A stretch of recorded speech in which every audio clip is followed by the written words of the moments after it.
Mr. Damasky, welcome to the Aquarium at Movin'On. So you're in charge of, I'm not going to say it in German, VDA, but it's the car maker industry, right? No, it's the car industry. So yes, but you represent the car makers. No, not only the car makers. No? We have more than 600 member companies, 7 car makers, and about 600 suppliers, for example, first tiers but also second tier companies. Nice. So Michelin is one of our big members. So when you come to conferences like Movin'On, how do you talk about the future of the car industry with all its related companies, like you just mentioned? What really is the advantage for the car industry to see what's coming, the autonomous cars, the connected cars? Where do you stand on all those in different innovations? You know, a lot of these innovations are coming from companies like our first-tier companies. Mm-hmm. The OEMs, they have some ideas, but then somebody has to do that. Yeah. Somebody has to do the work. Sometimes they are only bringing the parts together, coming from companies like Michelin, like Continental, but also Bosch or other companies. And so we very often are right in front of these innovations because a lot of them need also the certain regulations. Yes. And this is the interface what we are doing between the industry on one side and the politics on the other side, both in Germany but also in Europe. Do you feel like there's a great openness in Germany? Do you, because we see Germany as being at the forefront of the car industry. Historically, a very dominant country in that industry. Is it going to still be the case for the upcoming decades with the autonomous cars and the connected cars? Nobody will be able to answer that kind of question. No? No, because the car has been invented in Germany more than 100 years ago. Mm-hmm. But at this point of time, there have been a lot of companies, carriages, Yes. Only 2 of them survived, only by exchanging the horse against an engine. Right. So I think we do not know what really will bring the future. It's about adapting. Yeah, of course. And at the end, when you see the big internet companies like Google, like Apple, even Amazon, these companies, they are very big and they have also a lot of resources. And this is now the way that we have to look for what is the possibility of the automotive industry. What can the automotive industry do on its own? Mm-hmm. What needs to be done, for example, together. Mm-hmm. You may know that some European car makers brought together the map company here because one of them would be too small to handle all that. Mm-hmm. So they are now creating their own maps to have something that is independent from Google. Okay. Yes. This is the problem that we are currently facing is that the innovation cycles coming from this IT industry are much, much shorter than that what normally the car makers are doing. Uh-huh. The lifetime of a car is a serial production of 7 years. Can you tell me one phone that has been built for 7 years? Nope. No. Nobody has a phone that's 10 years old, but this is the average. This is the average car age that we do have out in the field. Yes, and that's a great challenge. Yeah, that's a big challenge. This is one of our biggest challenges now, that the innovation cycles are getting shorter and shorter. But you can't drive a car on a better software version or whatever else. No, it's even the software upgrades. It's totally normal that you switch on your phone and then it's doing updates. Yeah. So how do we update the car? Yeah, this is the problem. And we have to make sure that do you have a solution? Yes, of course. We will have the over-the-air updates if there is the necessity for it. But on the other side, we also have to make sure that all the software that is coming up, for example, is approved and meets the standards and the regulations. So it's not so easy to make a software update. This has to be before released from the authorities. So it's not like a phone, and if it doesn't work, you get 2 days later a new software update. Yeah. This doesn't work for cars. Right, right. How? So I'm guessing you're doing testing. You're doing to get things moving forward. Where are you at right now? How far along are you to getting these innovations accepted by different policymakers?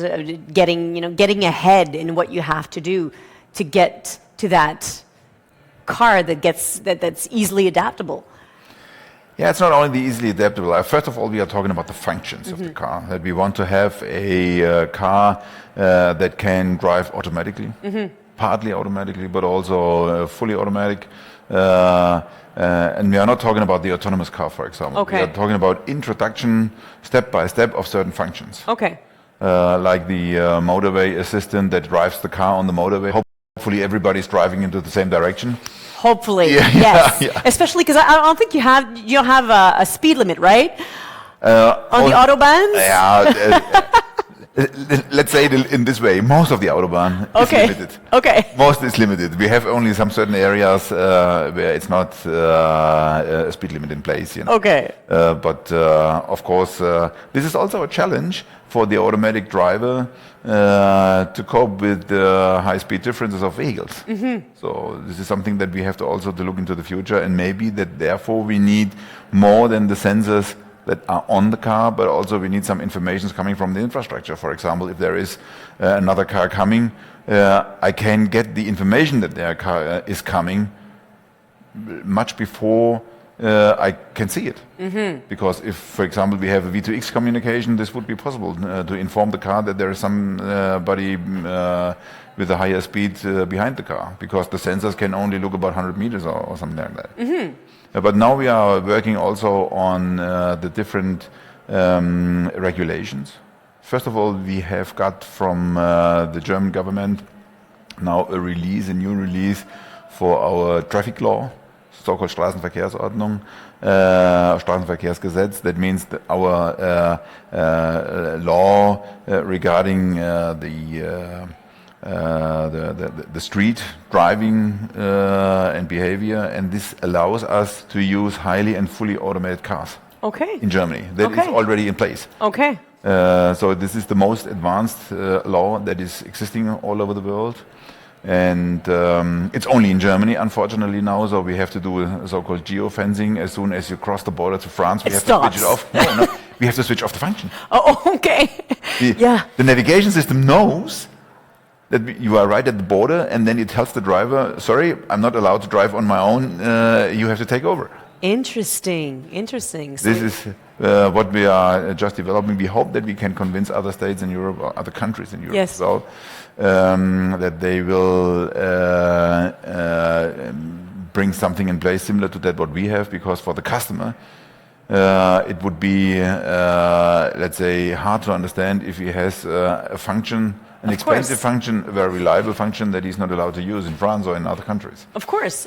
Well, and that's a little the case with the Tesla. I'm thinking, you could, but you can't really. So it's, it's really, and are other countries in Europe open to discussion? Is it? Of course, because we are now doing the UN ECE regulations for this kind of functions, and as soon as we have the technical regulations for that, I think that other countries will allow this as well, because then we have also the legal framework, not only from the law of the country, but also technical regulations regarding the specification of the cars. As soon as there we have, let's say, certain regulations, I'm sure that other countries will adapt this as well. When you talk about cars in the future of the automotive industry, do you think of still solo cars? Everybody with one car, or do you think of the car as a very personal thing still, or is that a little bit of a past vision? Do you think that we're heading more towards a more, I don't know, a sharing type of vision with the car, something that's a lot less personal, a lot more community-oriented? How do you perceive the car in the future? I think there is not an easy answer to that question, because it depends very much where you are living. If you are living in a city, a large city, where parking space is rare and very expensive, and where you are spending 30% of the driving time only by looking for a parking lot. Tell me about it. It took me a while to get here. But this is exactly where the people in future, they won't accept it anymore. They will say, I want to get from one place to the other, and I don't care how. I'm not interested in people are taking taxis. They will take, let's say, an autonomous car that is bringing them from point A to point B. Sure.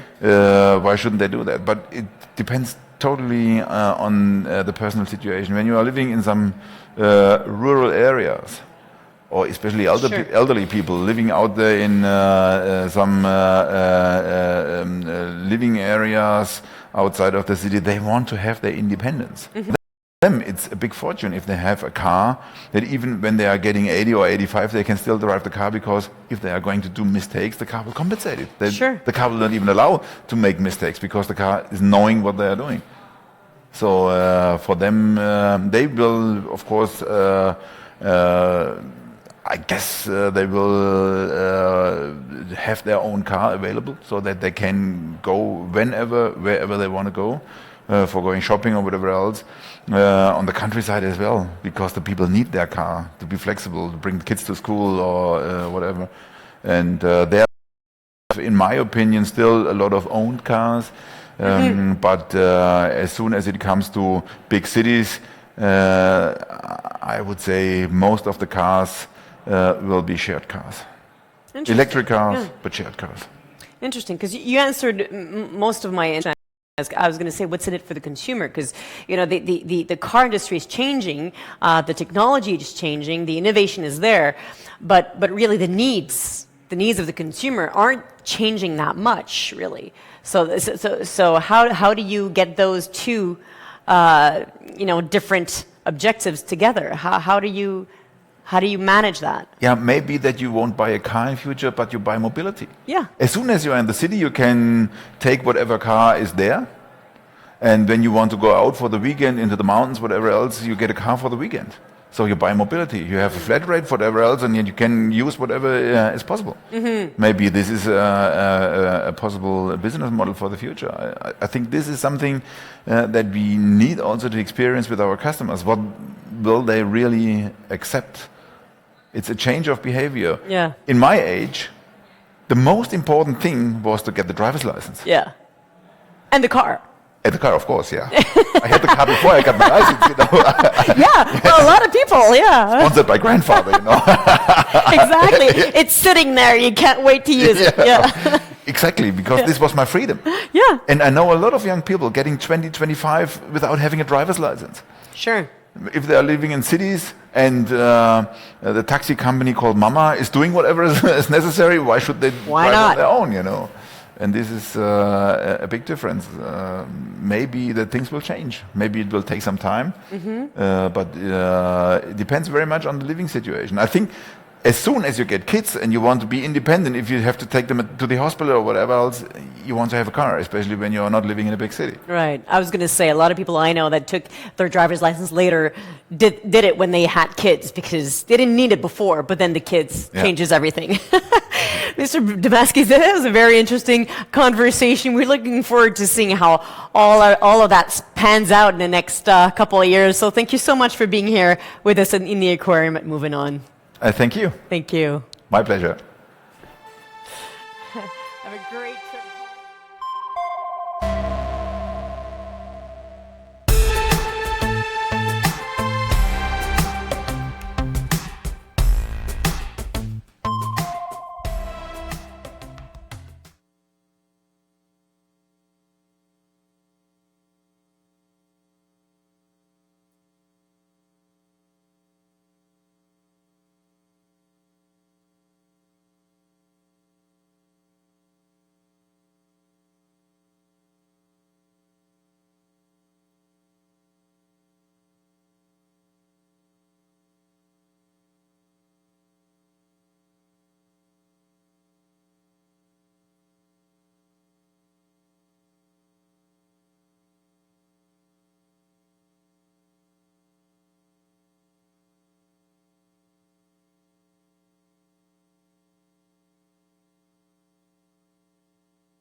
C'est difficile. Personne n'arrive à prononcer correctement.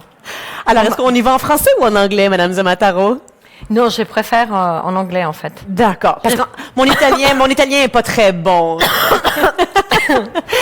So, Mrs. Zammarto, right? Zammarto? Yes. Zammarto. I can't hear my voice.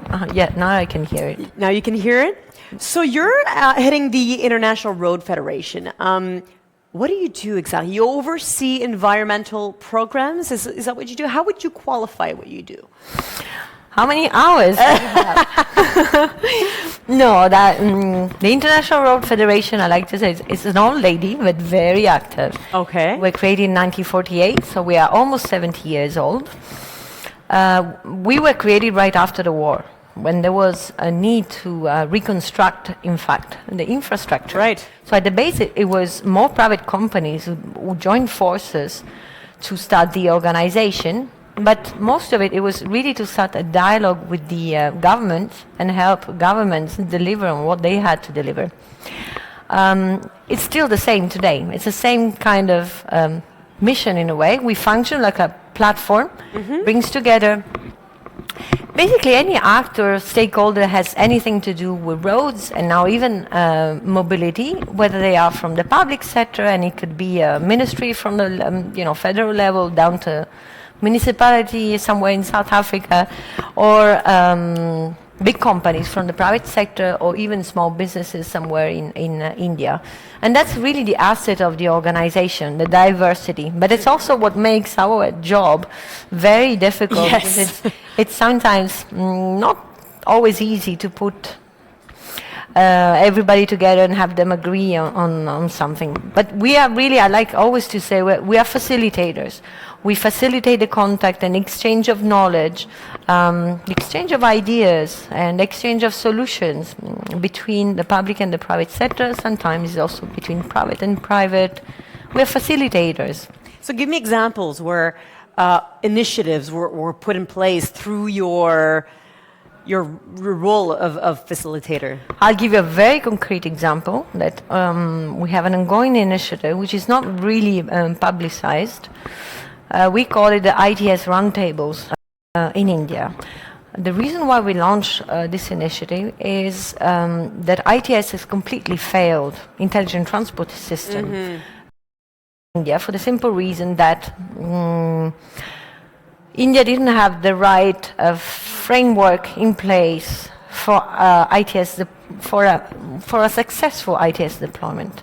So what happened is that many companies, big companies as well, international company, went to India because they saw an opportunity of a big market opening up, but they themselves in trouble because things were not going as they were expecting it. I think there was also an issue of culture and getting used to a new culture, a new way of doing business.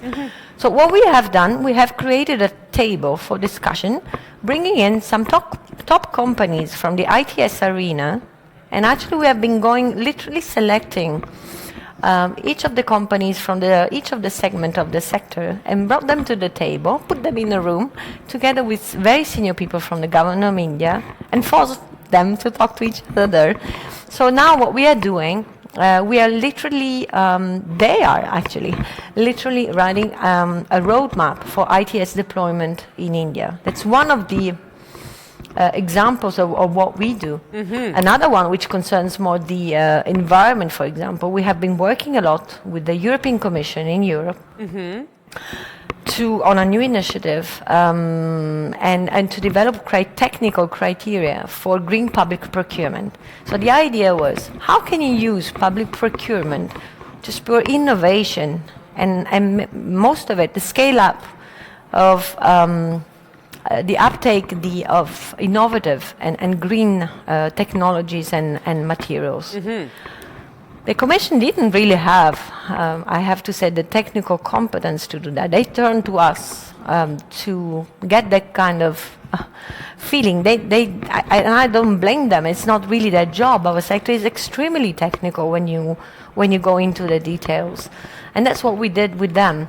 We joined hands, brought some of our members to the table. Can I explain to them? Look, it's fantastic what we're doing. We are not against it, but it will not work in reality for this and this reason. And so we created a working table together, the Commission, different stakeholders from the sector, some of our members, key companies, and help them do this work together.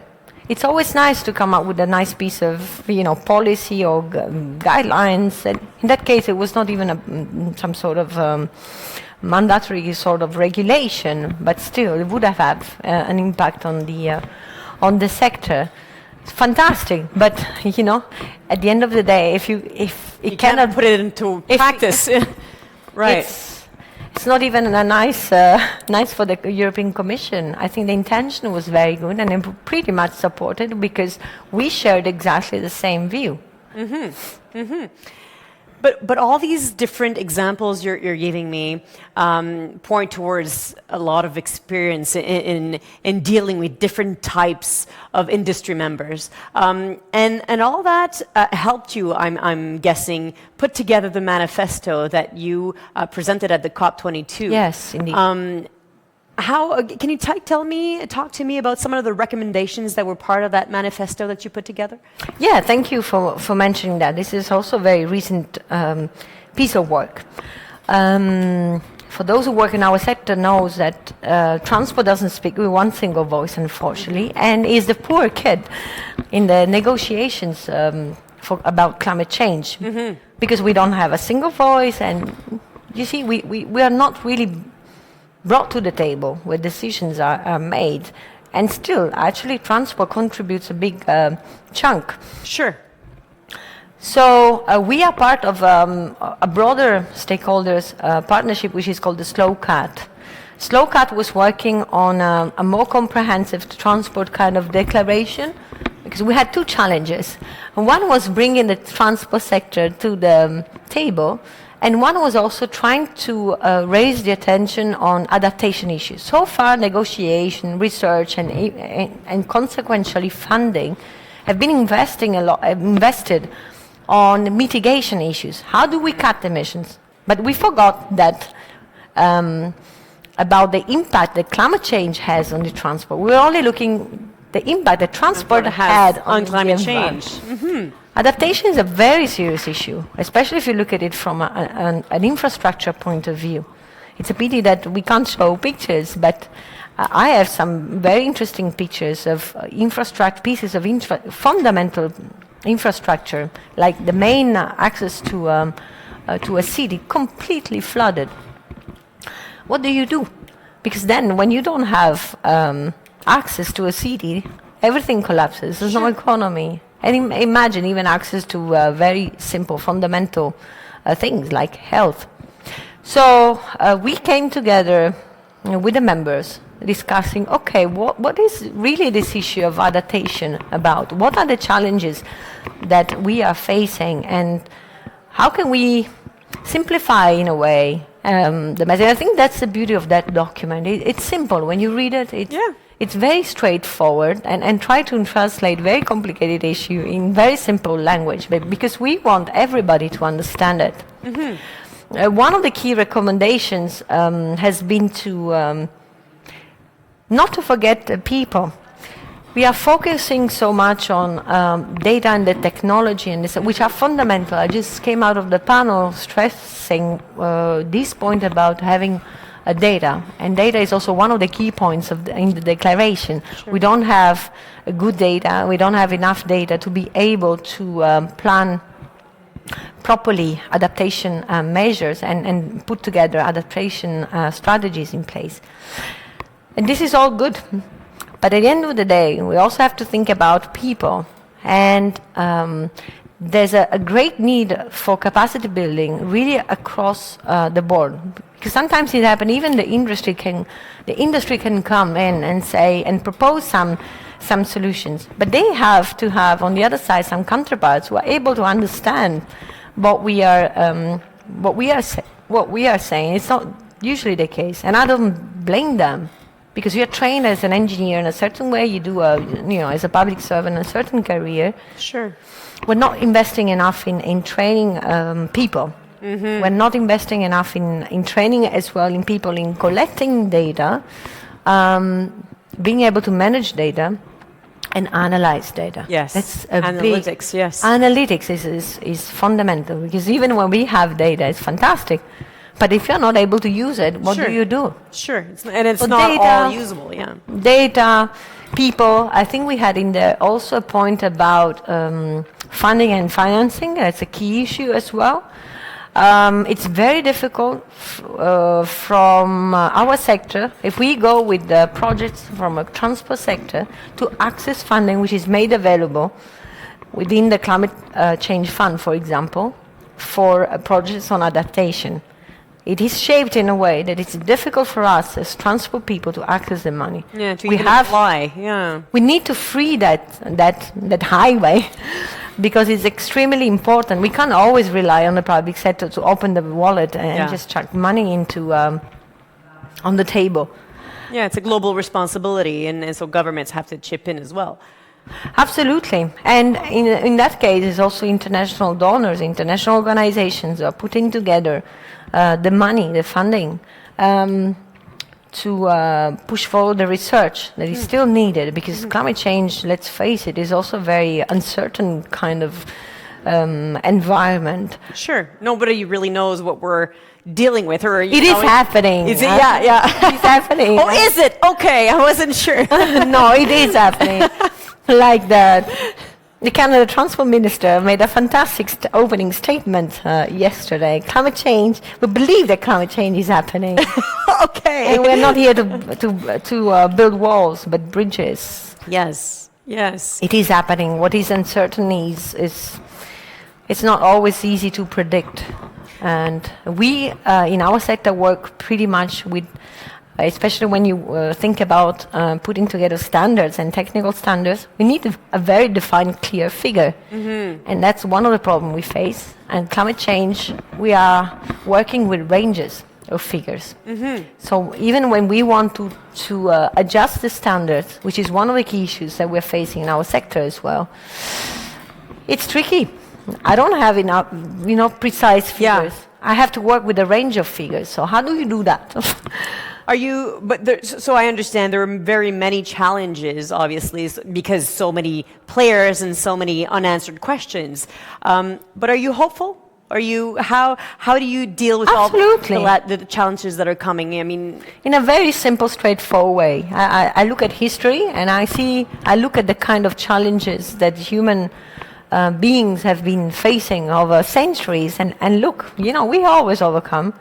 We're always like, not always in the best way, but not always in the best way, but I think Picard had a point. You have to try. There's no perfect solution, and unless you try, well, you will never know whether it works. When it comes to our sector and climate change, we also have fantastic pieces of work being done by consulting companies as well, who are developing models in many different ways, not only to predict, changes, etc., but also models that allow policymakers to take into consideration in their decision-making process uncertainty and how to do that. So they can't even hide anymore. Say, it's uncertain, we don't know. No, we now have today tools that allow you in your decision-making process to still make decisions while taking into consideration uncertainty. So we need, for adaptation, adaptive policy-making procedures and tools. No,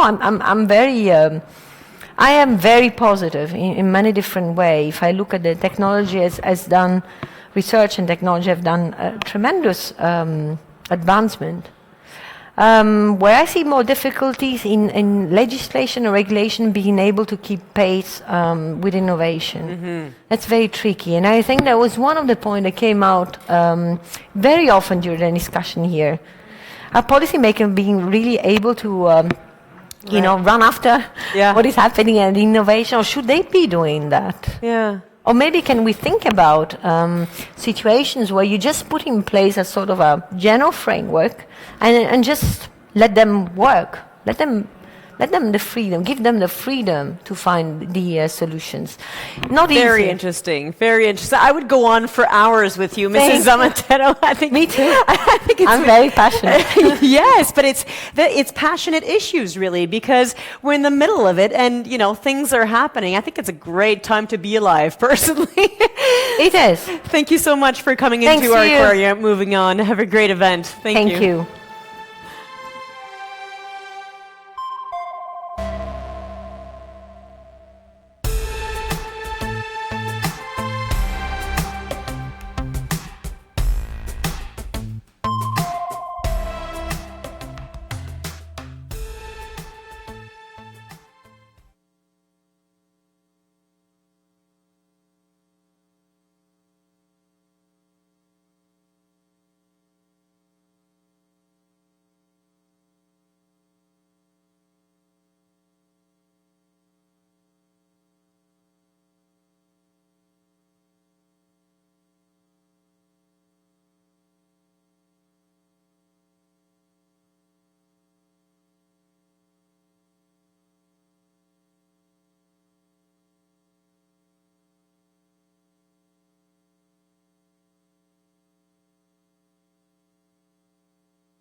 Good afternoon, Olivier. Good afternoon, Mathias. It's my great pleasure to welcome two top executives of Engie today at Movin'On.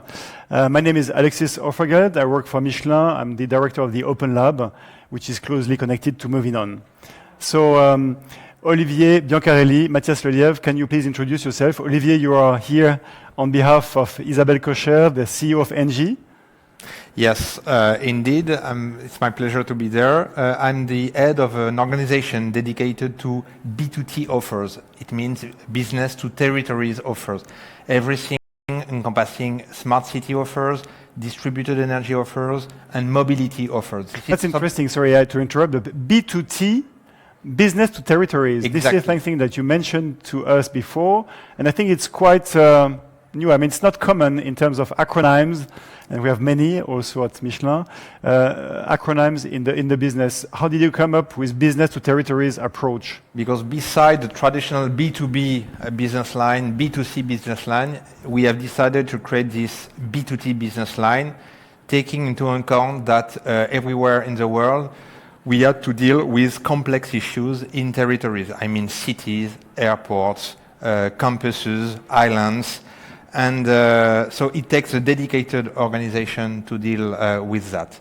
So at the end, what we try to do is to have this comprehensive vision and holistic vision of a given situation, and to try to put together all the infrastructure solutions, service solutions, and digital solutions to deal with And energy solutions. Yes. Energy solution, but beyond energy, because we are well known as a world leader in energy production, but we are also offering services for different customers, including these B2T customers, and more specifically cities. And you will understand quite easily why, because these cities are representing 50% of the world population, more or less, 54% exactly. But they are representing 75% of the energy consumption, and even 80% of the greenhouse effects. So it means that clearly the energy transition is happening in the cities. And so you mentioned about business to territories, and you have also an entity or a business unit called Green Mobility, and you're in charge of that business unit? Yes. Matthias? Yes, I'm heading a business development team to develop our green mobility offers. And those offers are very important for cities, but not only, also companies or even B2C customers. Our issue is how can we implement solutions today that exist today to prevent congestion and help with decarbonization of the Can you give us some specific examples, or maybe some cities where you had already some successes, just to highlight a few? Yeah, sure. So the solutions that are at the heart of our offers are, for instance, in the field of what we call ITS system, intelligent transport systems, how to connect infrastructures, make them efficient. So, for instance, in Rio de Janeiro, in Niterói, in Brazil, we've been developing a solution to connect the traffic lights with cameras and dedicated cameras, so that the traffic lights are adjusting automatically to the flow and the traffic. And the immediate benefit for the users is that 30% less delay in queuing at those crossroads. That sounds fantastic. Yeah, it's fantastic. It's working. And that's a question as a citizen. How come it's not spread everywhere? What is the limiting and the blocking point? Because obviously there must be the technology that you implemented in Niterói. It works. Yeah. Can we do that here in Montreal? Is it already in your plans? Yeah, we can do it everywhere, because basically it's a solution which goes through automatization of the infrastructure. You need an infrastructure that is able to communicate, and then it's a software to make it happen, and the software we master. So the question to roll it out and to make it real in every cities is that we need the tenders for cities to look for these kind of solutions And our differentiating point, I think, as Engie, is that we talk only about solutions that deliver concrete benefits today to all the users, all our customers. It goes from energy efficiency in lighting to improving congestion with real figures and real results. Okay, very interesting. And what are your ambitions in your business? Because it's a key for sustainable mobility, and sustainable mobility is the heart of what we want to do here at Movin'On. What are your projections and your feelings in terms of figures or growth ambitions? So the Isabelle Kocher decided that we should focus on this question of green mobility businesses and to try to grow there because it's on the critical path of the energy revolution. 20% of the energy consumption, 23% of the emission of CO2 in the world. So we need to change transport, that. right? Transport, yeah, sorry. And today it's 95% dependent on oil. So, how to move this paradigm to something which is sustainable and greener. And today, these activities inside Engie it represents a turnover of around 400 million a year. And the growth we expect to grow, multiplying by this figure by 2 in the coming years. So we have great ambitions in this field. Great ambitions, and that's for the sake of public health as well. And better life. You were mentioning, I attended your panel talk, Olivier, and you mentioned about a big investment you did in terms of stations in Europe for trucks.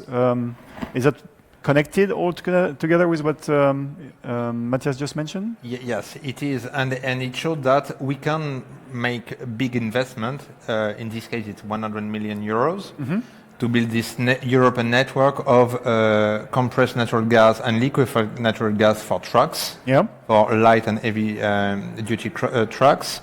So it's possible because we work in a B2B, in this case, a B2B relationship where we have contracted with some companies to be sure that the volumes are here. And then we build a station after another and a big network. So it's already happening. Sometimes for other business cases, we are going to sign with the local authorities, public authorities for lighting or EV station, charging station. And it depends, in fact, on the business model. But it's always possible to find the right solution, taking into account that more and more business are relying on a public-private partnership because we are talking about long-term investment. It takes money, so it takes also confidence between these public and private partners. Confidence? Yes. Yeah? Yes. Yes, because we are working closely with our stakeholders, we are city manager, but also with citizens. So sometimes we are here for 10, 20, or even 50 years. This is the case, for instance, with the Ohio recently, concession of 50 years. So it shows that we are really in a long-term partnership, deeply rooted in the territories. Very interesting. Thank you for those clarifications. So we're here in Montreal at Movin'On. What's the reason for Engie to be such a key stakeholder of this project, and how do you view your partnership with Movin'On and Open Lab? Well, what we see is that all the solutions that we need to create this more sustainable mobility world do not exist. Some of them do, but not all of them. And our belief is that those solutions will be created only if people are able to work together, because the solution won't be only from the OEMs, not only from the energy players, not only with the local authorities policy. It will be a combination of know-how, of experiences. So it's very important for us to be part of an ecosystem which allows co-construction and that is built on confidence, because this is the way we're going to make this real at the end of the day. That's our belief. So that's why we are very happy to be here and Movin'On with Michelin and with all the other players and to imagine the future. So let's imagine the future. We are glad that Engie is supporting Movin'On, Open Lab, and that we can build together for a sustainable mobility in the future. Good luck. Thank Thank you. you. Thank And very much. congratulations for the organization. Yeah. It's great. We'll tell that to all the organizers around, but you are part of them. Thank you. Thank you. Bye. Bye.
fort intéressant. Bonjour Monsieur Sabia, on est en direct donc de Movin'On, la conférence présentée par Michelin sur l'avenir du transport durable. Merci beaucoup d'être avec nous. Grand plaisir. C'est un honneur. Non, pas du tout. Donc je commençais justement, vous voyagez partout dans le monde, vous faites beaucoup de conférences dans l'année. Quelles sont vos premières impressions par rapport à Movin'On et le site? Bon, selon moi, c'est ma première visite ici. Selon moi, c'est tellement impressionnant. Pourquoi? Parce que, selon moi, ça représente une façon de, je ne sais pas exactement comment le dire, mais une façon de rendre physique et de créer un environnement qui représente innovation, l'idée de penser différemment et de créer un environnement qui encourage une chose qui est excessivement difficile, et ça, c'est d'encourager les gens de penser différemment. Et selon moi, dans le monde d'affaires, dans nos activités à la Caisse de dépôt en tant qu'investisseur, le défi est, selon moi, le défi de leadership actuellement, pas juste à la Caisse, mais à travers le monde. Le défi de leadership est d'encourager nos gens, d'encourager tout le monde, de penser différemment. Ça, c'est une phrase que, évidemment, j'utilise cette phrase souvent, mais pour l'avenir, étant donné l'intensité du changement qui se passe dans le monde actuellement, il faut penser différemment. Et je trouve ici un environnement qui encourageait les gens de faire quelque chose qui est difficile, de sortir d'une zone de confort. Est-ce qu'on retrouve un peu la créativité qu'on peut retrouver à Montréal, justement mais pour moi, ça représente, cet environnement physique représente un élément important de la créativité que maintenant je vois partout à Montréal. Nous, en tant qu'investisseurs, la Caisse, nous intéressons à faire des investissements dans les nouvelles sociétés, les sociétés innovantes, les sociétés de haute technologie. On cherche des occasions d'encourager et de renforcer le développement d'une pôle d'excellence à Montréal en intelligence artificielle. Donc, pour nous et à nos yeux, il est important d'appuyer cette créativité à Montréal parce que ça représente une piste de développement pour l'avenir de l'économie montréalaise, mais l'économie québécoise, franchement, l'économie canadienne. Et donc, c'est la raison pour laquelle c'est fort intéressant. D'ailleurs, la Caisse, l'année dernière, si je me souviens bien, a ouvert des nouveaux bureaux, justement. Oui, à travers le monde, oui. Puis également à la place Ville-Marie pour des jeunes entreprises, des startups. Oui, espace CDPQ, oui. Exactement. Oui. Donc l'objectif est un peu justement d'encourager cette créativité, cette façon de penser différemment. Oui. Et justement, penser différemment, je sais que vous êtes un des grands leaders dans cette pensée en finance de moving toward the long term. The case is part of focusing capital on the long term, which initially been launched by two Canadians, Dominic Barton and Mark Wiseman. And you're also part of the long-term club of investors as well. Did you witness kind of a shift in investment in the past 5 years, let's say? Well, when I look around the world, there are many issues that we all face, but one of them that I think is very important and very worrisome is that people who lead businesses today are encouraged to focus much too much on the short term. And they're encouraged by the way the markets work, by the presence of shorter term oriented investors. So how does that manifest itself? Well, in many ways, but one way is that businesses today will often decide to buy back their dividend in the interest of making their short-term investors satisfied with how they're performing. But the opportunity cost of doing that is that maybe you're taking resources that should be reinvested in the business. And if you were thinking on a longer-term basis, not about your next quarter or about the next year or even the next 2 years, but if you were thinking about where is this business going to be in 5 years and in 10 years, maybe you'd increase the level of investment over the level that it is today. Now, why is that important? That's important because investment helps well-run businesses grow.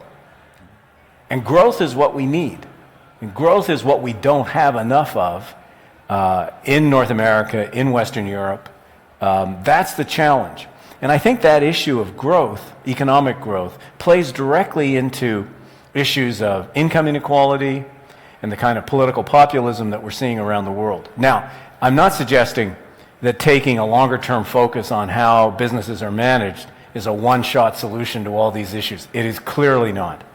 But it's one small piece of a larger puzzle where I think we all, people in business and people in many other walks of life, need to get focused on not where we are today and where we'll be tomorrow, but where do we want to be in 5 years and 10 years. And do you see a shift in governance in that perspective? I mean, how corporate governance reacts when pension funds actually invest in their companies? Well, that's an interesting question. And more we're thinking hard about that at La Caisse, and we're thinking that in some ways, when we invest in a business, we need to be a counterweight to all those investors who say, just buy back your stock or give me a dividend, and I'm going to sell your stock in 6 months, so all I really want is one good quarter, makes the stock go up, I make some money, and I move on. The way we think, and I think the way more investors need to think, at La Caisse we talk a lot about being a builder. Not an investor, but being a builder. You mentioned it during your talk. You're trying to invest in company startups that are going to become international companies. Well, we want to help companies grow. That's good for us as a long-term investor. I mean, we're not doing this out of the goodness of our hearts. We're doing this to earn returns. But the more companies that we can help grow and become larger companies, companies that are able to compete globally, because in today's market, it's go big or go home.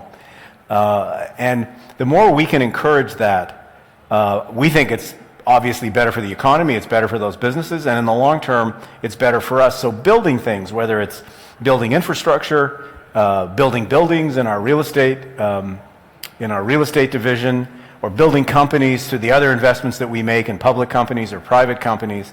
But investors need to think more about building than they do than just trading companies, because companies are not commodities to be traded. And do you think that shift actually from trading to building is actually a shift helping tackling climate change, helping investing in sustainable projects, which are actually long-term projects? Well, I think it can help. I don't want to overstate this. I don't think it's a silver bullet. There are very few silver bullets in the world today. But it can help. It can help move the thing along. And in that sense, yeah, I think it's important. Because this issue of climate, I mean, notwithstanding what the President of the United States may think about climate change, it's real. And we all have a responsibility to deal with this, because we all walk on the planet.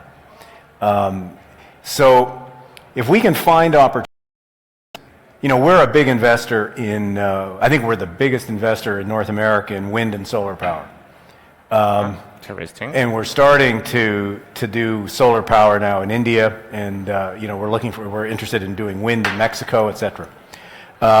So we think long term, those companies just get more and more and more important as the world comes to grips with what is a very pressing problem. And so what we're trying to do on climate change, and we've got work to do on this. We're not where we need to be, and it's a high priority for us, but we certainly have work to do.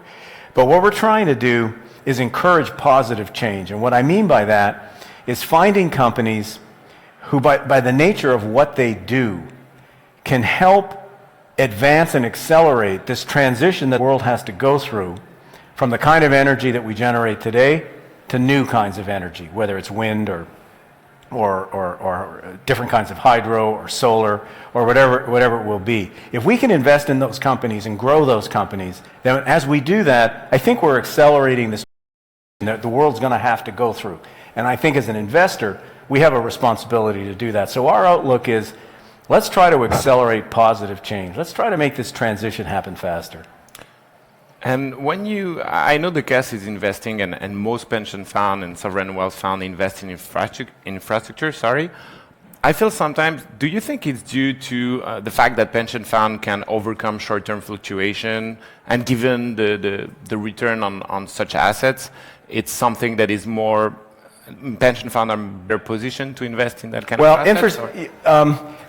Honestly, not necessarily. Infrastructure, if you're going to invest in it, it's by its nature a long-term asset, so you have to be willing to do that. There are other investors in the world today developing a growing interest in doing infrastructure. We think that this is important for the people whose assets we manage, so everyone in Quebec, for them because this infrastructure has certain financial characteristics that are, I think, very attractive for a pension fund like us. But again, here, there's a need. People look at a pension fund and they go, God, that must be kind of sleepy. I mean, what goes on inside a pension fund? In fact, it's actually not so sleepy. But one of the things that we need to do, I think this is true in business and everywhere, we need to innovate. We need to find new ways to do things. We need to think differently, to go back to, penser différemment, conversation of a few minutes ago. And one of the ways, you can think differently is doing infrastructure differently. There's no reason why a public investor like La Caisse, and we're doing this in Montreal, with the light train. Yeah, why not undertake such a project? Now, it's never been done by a pension fund in the world before. So, we know we're sticking our chins out a bit on this. But, if in this world, if you're not willing to take a little bit of risk, and if you're not willing to come back to my favorite phrase, penser différemment, then, you're probably not going to win today. You got to be willing to innovate. You've got to be willing to step out of your comfort zone. You've got to be willing to think outside the box. And I think Canada is well positioned on that field. Especially on infrastructure financing. And I know that Canada has just launched the Canadian Infrastructure Bank. Could you tell us a bit more about how innovative it is bank? Well, depending upon how it gets put into place, Canada arguably would be the first country in the world to put such an institution in place. And, at a high level, what's that bank really about? It's fundamentally this. It's about taking infrastructure assets that people like us, or our other Canadian counterparts, or for that matter, similar investors in Singapore and around the world, can use their capital to do something that governments used to pay for. And the fundamental objective in my mind of this bank is to create an environment where we and others, and not primarily us, but other people with capital in the world, can come in and help finance and meet Canada's infrastructure needs for the future, and therefore open up the opportunity for government to fund other things like education, like healthcare. When I look around this setting is another physical manifestation of a knowledge economy. Well, a knowledge economy is based on having first-class education and having, frankly, broad access to that, because that's a way of providing opportunities for people and dealing with the sense of exclusion that comes from income inequality. So the more public money that gets spent on education, building schools, building great universities, building healthcare systems to make people feel secure about their health and their ability to manage their health, these are all essential elements of contributing to a knowledge economy that's going to work for everybody. So I say, if you've got people like us who are willing to build a highway and operate it, who are willing to build a transit system, who are willing to take some other infrastructure asset and create opportunities for government to use their resources to do other critical social and economic priorities, in my mind, that's a good thing. That's a bit the public approach in the sense that you'd say, why would you use taxpayers' money to invest in infrastructure through governments where pension fund could actually come in and make return for the public? Well, I think there's talking about pension funds as a specific instance of this, because I think it's much broader. I think this is true for sovereign wealth funds and other things, but just pension funds for now. There's, what we call a virtuous circle here, in that, what do we take this project we're doing in Montreal? What are we doing? We're taking the savings of the people of Quebec. We're investing it in a transit system that will, tomorrow, once it's built, make their daily lives easier. And in the process of doing that, they're contributing back to their pension fund. They're making their retirement more secure. Every time they buy a pass to get on it, they're actually contributing to the security of their own pension fund. Their retirement, not us as a fund, but to their retirement. Now that, to me, I mean, maybe I'm biased, but I think I probably am. But to me, that makes sense. That makes a lot of sense. And therefore, I mean, that's what we're trying to do, and it's why, for instance, in Mexico, we're looking for opportunities to invest in infrastructure. Who are we doing it with? A consortium of 5 Mexican pension funds. For the same reason. For the same reason, because you can create that virtuous circle, and you can do it for the people of Mexico. Yes, which I mean is a noble, and you're not doing it you're doing it for the returns as well, for the pension. Because people sometimes, they think about our returns, and they go, "Oh, you're going to earn returns from running this transit system." And my response is, actually not. The people of Quebec are going to earn a return because it flows right through us. It's not about us; it's about them. Well, I think, Michael, thank you. Pleasure. I'm going to ask you one last question that I have to ask. Sure. What kind of mobility do you use every morning? I'm bad. I'm bad. I will admit it. Put a big black mark. I take my car, and it's not electric. Okay. So I plead guilty. Maybe the trains. Well, we'll have to. I got to work on that. Thank you, Michael. Thank you. Great It's been pleasure. an honor. Great pleasure. Thank you.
here we are at Movin'On, and I'm here with William Nixon of Allianz Insurance. And I'm glad we're talking because I've been following a lot of the speakers over the last 2 days of this conference, and the issue of insurance keeps coming up as a huge issue because as the industry changes and as we introduce automation, agency changes. We don't know who's responsible anymore. So, and everything's moving quickly. It's a quickly shifting paradigm. Tell me where you guys are at. I mean, is this something you're ready for? How do you see it? Well, we continue to try to prepare for it. I mean, every time there's new technology coming about, we try to prepare ourselves to try to anticipate. What's the next loss? How these losses are going to happen in the future? So, I mean, keep in mind, in regards to an auto accident, 90% of all auto accidents are as a result of human error. Whether it's driving too fast for conditions or intoxication or whatever the reason is. Right. 90% is a result of human error. 10% is a result of technical defect. Something wrong with the automobile, something wrong with the part.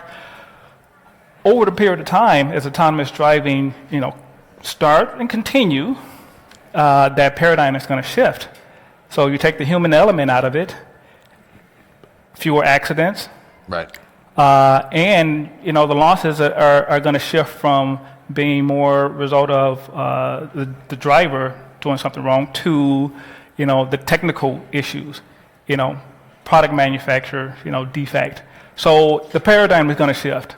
With that, we know auto loss is going to decrease.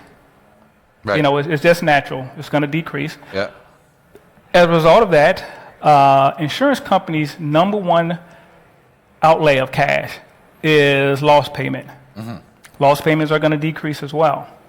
Loss payments decrease, premiums are going to have to decrease eventually. Yes. So, that is one of the dilemmas that we have, but then it's going to create other opportunities as well. As premiums decrease, I mean, does it also not logically follow that the number of insured persons is going to decrease if less people are driving, if there's more car sharing, if there's less car ownership, correct? Well, that's true. Yeah. That's true. However, auto accidents are still going to happen. But again, the paradigm is going to shift from the responsibility of the driver to the responsibility of the either software manufacturer, right, okay, hardware manufacturer, or just the OEMs or those that make the final vehicles. Right. So that's where the shift is going to occur. In addition, nowadays you don't have many losses involving hardware or software in auto accidents. But when that do occur, there's going to be an opportunity for cyber liability.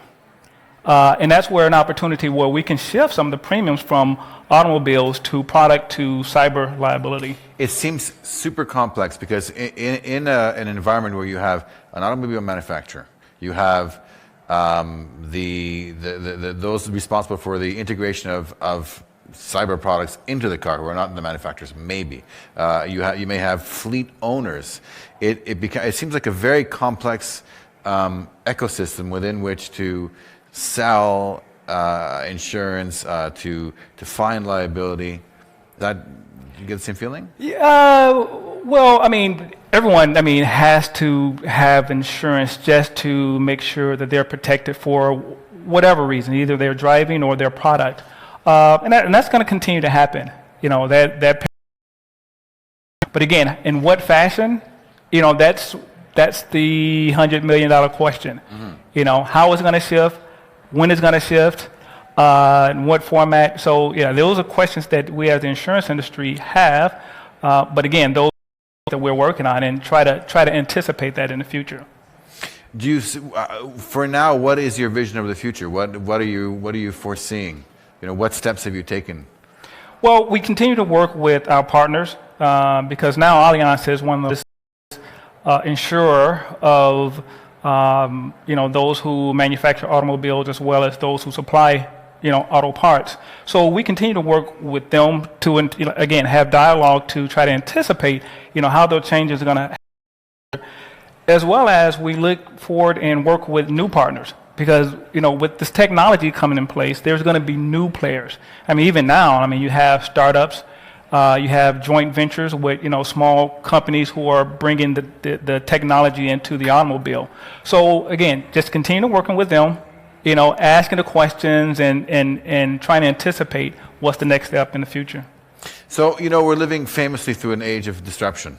And one would have thought that, insurance is a non-disruptible industry. But this is a case where a major shift in technology and in consumer habits may in fact challenge the very paradigm on which insurance has traditionally been built. Is that alarmist point of view, or do you think that's a realistic point of view? It's a realistic point of view. I mean, technology, it changes all facets of various industries. Insurance as well. I mean, like we talked about earlier, losses are going to decrease, so less money in from premiums. But again, we got to find other opportunities. Insurance industries are for technology because, again, if you're not for technology, you have to be for advancement. But you also have to be able to adapt. If you're going to survive, you have to be able to adapt. So again, that's why we continue to work with our partners and envision growing with additional partners to make sure that we're on top, so that we are still relevant. Is there somebody who's worked in the field currently you admire, where you think, yeah, they're in the right place, they're doing the right thing? You talk about partners and other companies. Is there somebody that you look to and say, yeah, like they know what they're doing? Well, yeah, there's a number of companies that do. We currently work with. There is one company actually who was at this conference, Easy Mile. Easy Mile. They have autonomous. These vehicles that are autonomous that take passengers from one place to another. Right, shuttles. Yeah, shuttles. Right. So that is one of the clients that we work with to try to figure out how this is going to work in the future. We're working with them in looking at the data that they generate just based on their movements, their operations. So that is the type of company that we work with to try to help us in anticipating the future and anticipating how insurance is going to work in the future. You just raised a really interesting point. I think we only have about 2 minutes left, but is the increase in data. This shifting paradigm is going to result in an incredible amount of data on rider habits and the habits and lifestyles of the insured. Do you factor this into the equation as well? Oh yeah. Well, there's a couple of things in regards to data. And as a result, is a concern as well, because with so much data, you have to have access to it. Well, like for instance, from a claim settlement standpoint, in the future, handling claims are going to be different because the vehicles are going to have databases inside the vehicles for the most part. Right. So if we have access to that data, it's going to actually make the claim settlement much smoother. Right. You can see if somebody was driving too fast. Oh yeah, It was right. Yeah. Very little guesswork. Yeah. So there would be little doubt, or less doubt than it is today, because you have that information. Right. But again, as long as that information is not disrupted somehow, or what have you, or it's not manipulated, if it's accurate, it's gonna help us with the transition. So, last question is: all this change going to make your life easier or tougher, or both? It's going to be there's going to be some challenges. The challenges is going to be a lot more players involved, because you're going to have the data, the networks, the hardware, software. But then on the other end, from a claim handling standpoint, it should make it much more simpler, because again, you have the data there that you can analyze to determine how the accident occurred much quicker than you can today. Thanks for your time. You have a flight to catch, right? Yes, I do. I hope you enjoyed Montreal. Yes, I did. Thanks a lot. Nice city. Thank you. Thank you. First time here? Yes.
So Chris Miller from Invoke, thank you so much for joining us in this beautiful aquarium at Movin'On.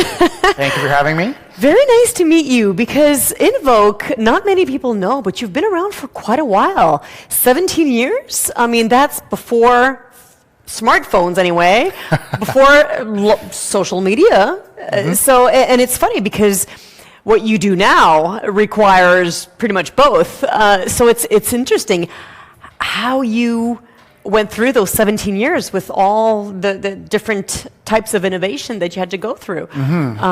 Let's go back a little. How did Invoke start 17 years ago? Sure. I mean, it was a small group of people, and thinking about, this wasn't pre-internet, thankfully. And we saw the real opportunity to leverage, this new medium of communication and commerce. And it approached the internet in a mindset of entrepreneurialism. So there's a lot of communication opportunities, but even broader business opportunities. And so when we looked at creating experiences based on the internet, it was all about commerce for us. Right. And building products that went beyond communication. Communication is important, but if there's no monetization behind it or no ROI that's clearly defined, it typically won't last. So we always look for product opportunities that generate revenue, either for the companies that we support or for ourselves, or there's some form of value exchange. So I'm getting data from the customer, or I'm creating a form of exchange between the business and the consumer that adds value to both in the relationship. And we just look for opportunities to create commerce with the internet. And early stages, we built content management tools, we built e-commerce platforms, we built a platform called Eats a long time ago that was based on the meal prep industry in the early 2000s. And just generated a lot of experience in building products back in that timeline. But most people know you for Hootsuite. That's right. I guess that would be your flagship product, would you say so? Absolutely. And the story around Hootsuite and many other products that we built has been around needs that we've had as a company ourselves. So before Hootsuite, there was a product that we created called BrightKit, or Meme Labs at the time, which was a social media contesting platform. And we were doing work in the social media space in contesting and user-generated content, and we built a product that helped us facilitate that work with other companies. We then created Hootsuite because we were frankly frustrated by the process in managing social media content. Absolutely, yes. And that was something that we created for ourselves initially. And we built a prototype for, it was about 6 weeks that we created it, started using it ourselves, and started sharing with other companies. And people started recognizing that, hey, this is quite a special product that we have here, and really started to scale it from there. And typically, our model is to create something and then spin it out as quickly as we can. 'Cause there's a natural friction point between, when we're doing consulting work or services-based work with companies and then building our own products. There's friction between those two services. I'm sure. So we have to spin companies out early, so they're able to kind of go off on their own and then become successful. So Hootsuite is one of those that has become a very successful story for us, but much better known than Invoke. We're the secret behind Hootsuite. Absolutely, yeah. And how do you keep that startup culture, that startup feeling after, Hootsuite is a unicorn. Hootsuite went pretty well. How do you keep that feeling going? And it's a mindset. It's a way of doing things. It is. And we keep a relatively small team because as teams grow and get bigger, it becomes a bit more challenging to create that startup mindset. It's not impossible. There's certainly things you can do to bring it to life, but we have values around an entrepreneurial approach to the work that we do, and I challenge the team, all of us, to look for things beyond what the companies that we're doing business with are asking for. Not only in working with those companies, and if they're saying, we need an app to do X, okay, well, let's actually pull back from that perspective and understand what the real business challenge is for you, And how can we create a product that can be more than what you're looking for, what your customers are looking for? So we ask the hard questions, we don't take anything for granted, and we challenge a lot. And bringing that mindset into every single person in the company helps keep that entrepreneurial sort of approach.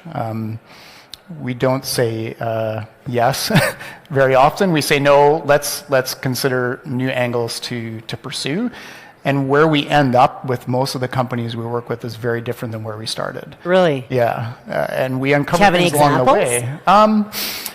Well, there's been lots of, we call pivots, right, in companies that we work with where there's a wine marketplace company that we're supporting based in New Zealand, and they came to us with an idea, and they had a pretty solid understanding of the market and the landscape, but their business model needed a lot of refinement.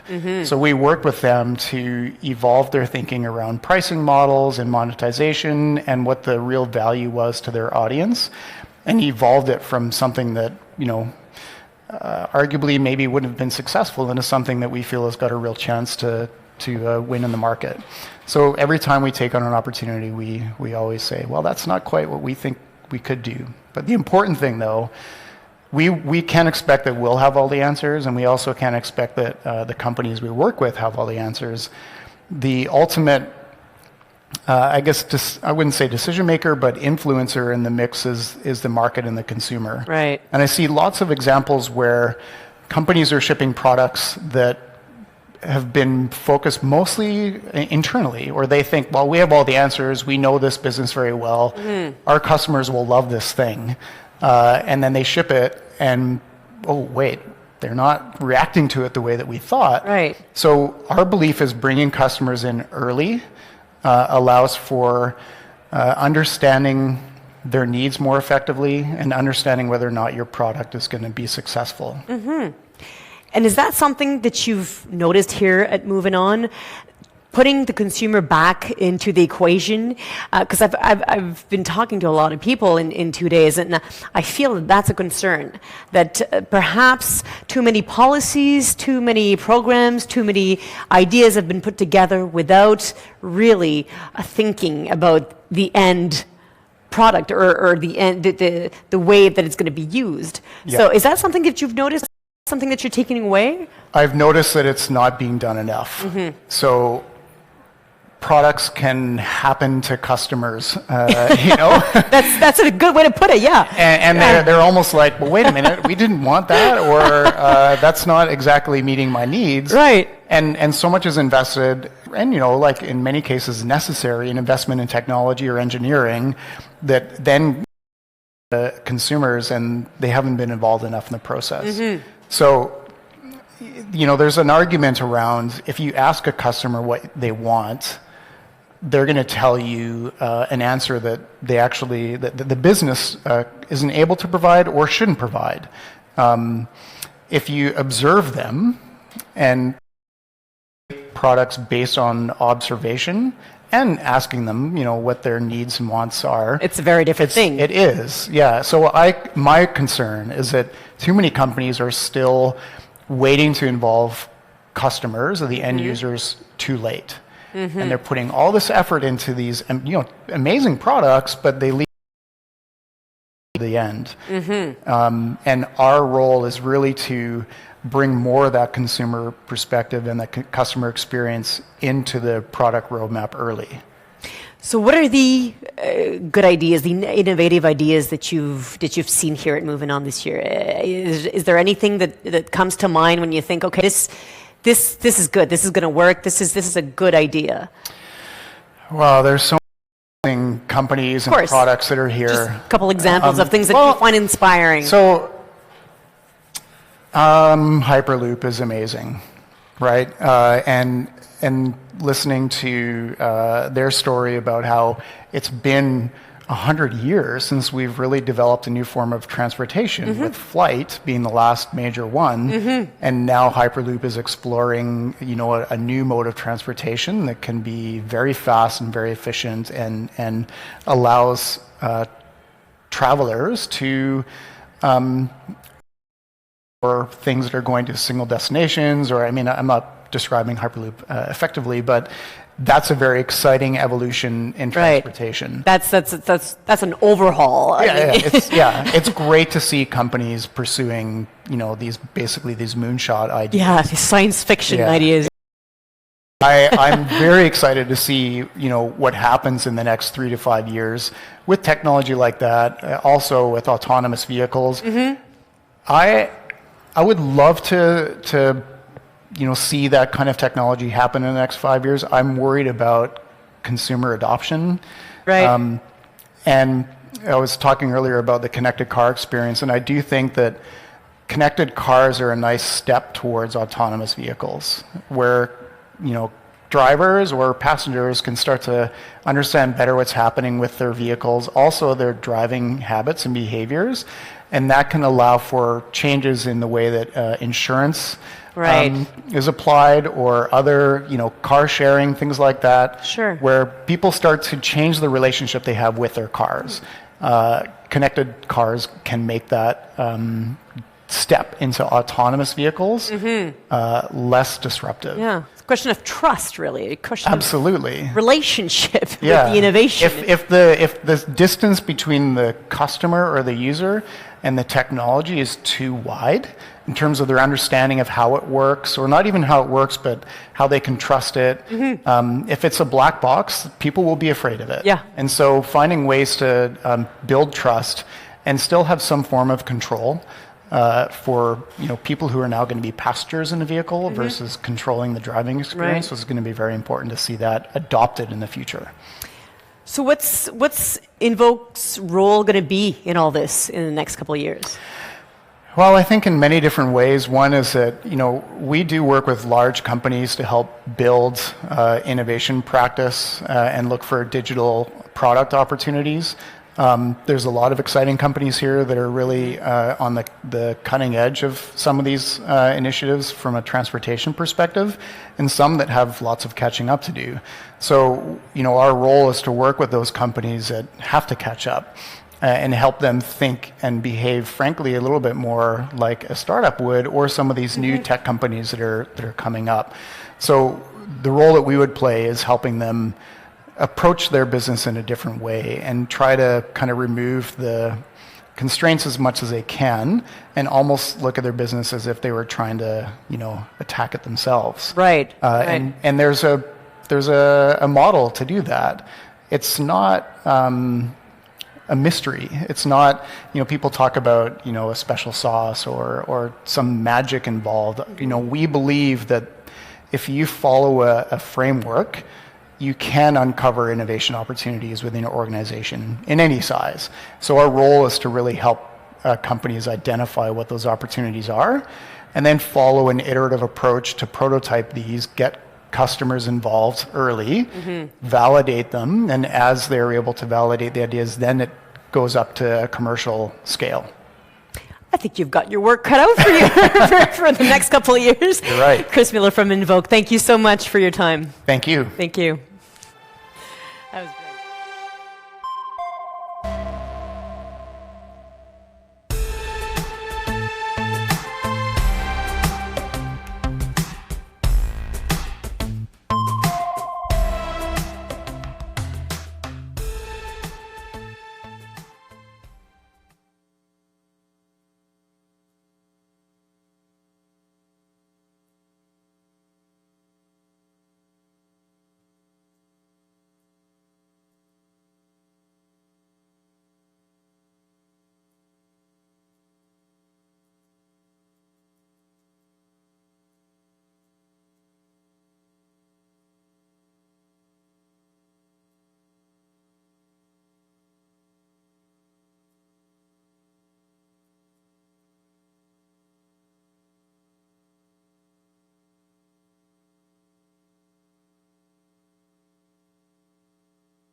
All right, so welcome to the Aquarium at Movin'On. Thank you very much. I'm here with Jim DelPiano from Kordsa, who's come to Movin'On to talk about the new company that you started, which, well, why don't you tell me about it? That's all about reinforcing tires, but maybe you can give me the elevator pitch. I will. So Kordsa we consider ourselves the reinforcer, and we reinforce tires, and our business model is 1 out of every 3 tires around the world has our product in it, and 2 out of every 3 aircraft tires has our product in it.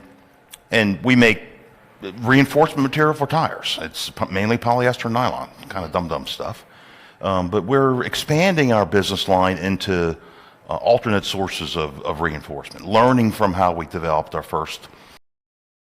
So now carbon fiber reinforcement for lightweighting automobiles and for aircraft and aerospace, and also for concrete reinforcement on how we believe it'll way to lower the cost of manufacturing, make smoother highways, again, help our technology.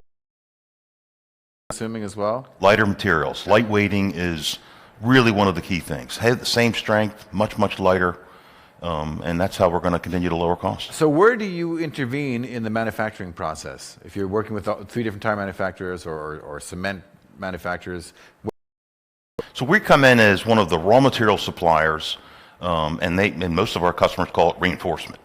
And we make fabric that sticks well to rubber, and it's how they structure the tire. So when you look at a tire, if you ever cut it, it's got all kinds of fibers in it. So we make fabric, and our tire customers use that. They build upon that, add layers of rubber. It's a very complicated process. Right. Okay. Right. But that's the body. It's the bones of a tire today. Will that be the tire of the future? Probably not. Will you participate in the design process for the tire too, or do you come in when the tire is designed? Like how I'm talking about, how do you integrate your product into theirs? So it varies with a number of our customers. So some of our customers come to us with ideas. Say we need a product and it gets down to the physical characteristics. How much does it stretch? How much does it shrink? But sometimes they'll tell us is that we have an idea and we need you guys' ideas. And it works both ways. We like the ones when customers come to us and say, we have a problem, can we jointly work on a solution? We think those are the best solutions because it takes the best that we have and it builds on the best that the customer has. And we end up with a solution that's greater than anybody could have thought of. We think that's one of the strengths that we bring, and we do that a lot. Now, company? No, it's not, actually. No. Our company started back in the early 70s. I see. Turkish company, our headquarters in Istanbul. And we started there, and we've grown to companies around the world. So we have plants in North America, Brazil, Thailand, and Indonesia. So we use that footprint to serve our customers around the world. What makes your company different from the competitors? What we think that we bring is a level of the industry. This product has been around for 30 or 50 years. And a lot of people look at it, it's the same stuff it was 30 or 50 years ago. We believe there's still ways to innovate. How do you change things? Quarter building is we developed a joint venture, not joint venture, but a partnership with a local university called Sabia University. They're in the same building that we're in. First 3 floors are manufacturing and R&D, PhD, MS students are there. Our headquarters are on the top floor. We think that kind of collaboration is what is needed to solve problems in the future. So you got to keep thinking.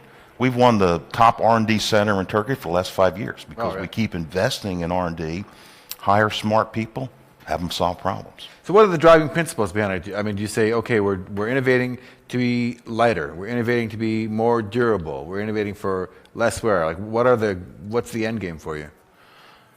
It's kind of a hard question. I mean, in reality, we want our business to be successful, right? So the reason we've made these investments in technology and in R&D is because we want to be the leader in our industry, have our customers recognize that. At the end of the day, they buy from us.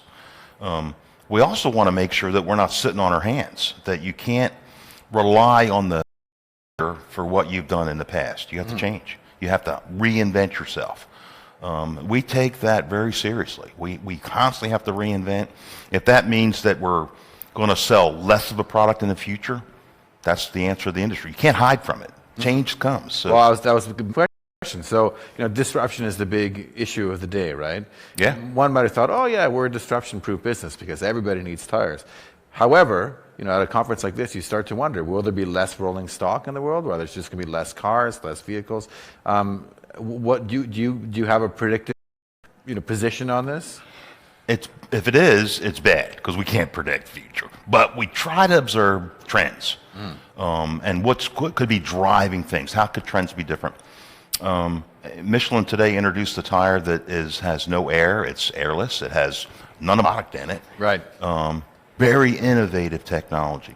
And we believe that with that type of innovation, it's not the only thing out there. That's pretty innovative. I should point out, it doesn't have your product in it because your product is built for pneumatic tires. Pneumatic tires. Yes. And this new tire has no air. No air at all. It's got a spoke system, and it looks like an old Roman chariot wheel made of rubber. It's pretty cool. Yeah.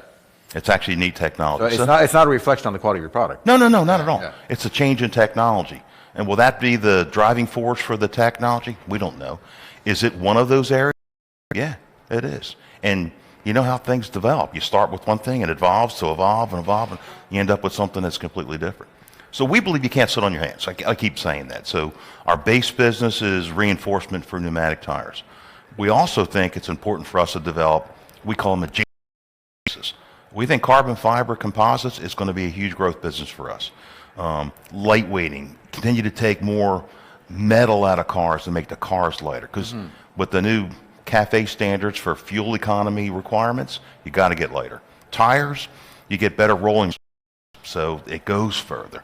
But you got to take weight out. So we think that you have to continue to develop other areas. Where we were 5 years ago, we were just a supplier to the tire industry for pneumatic tires. Now we're changing that. We're going to continue to grow.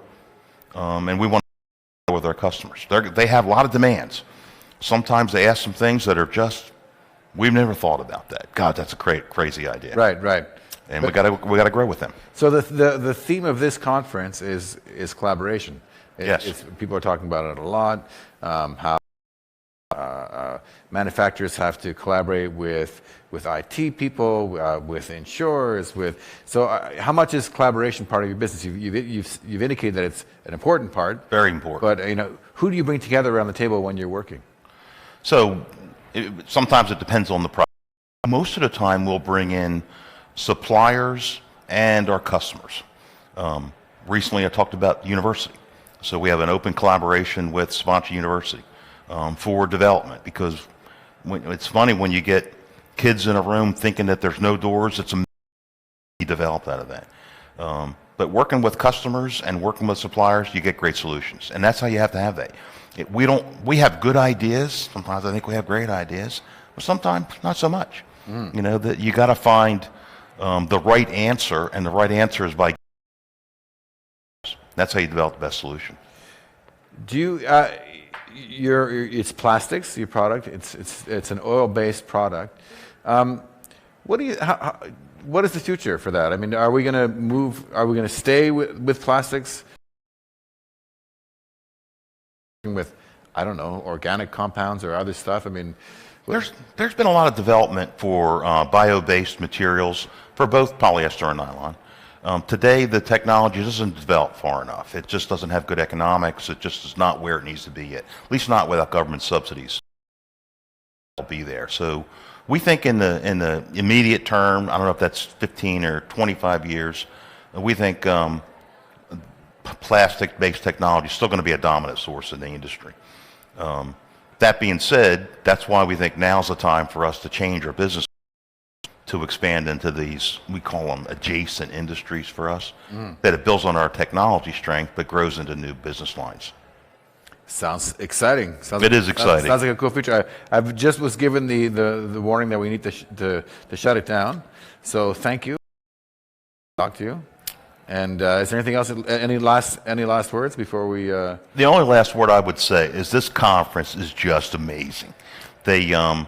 And the thing to think about is they brought all these people together essentially to talk about ideas. Yeah. And the output, I mean, how do you measure the output? And it's kind of like they planted a seed and they're going to watch it grow. Something I've never been a part of. Pretty exciting to be here.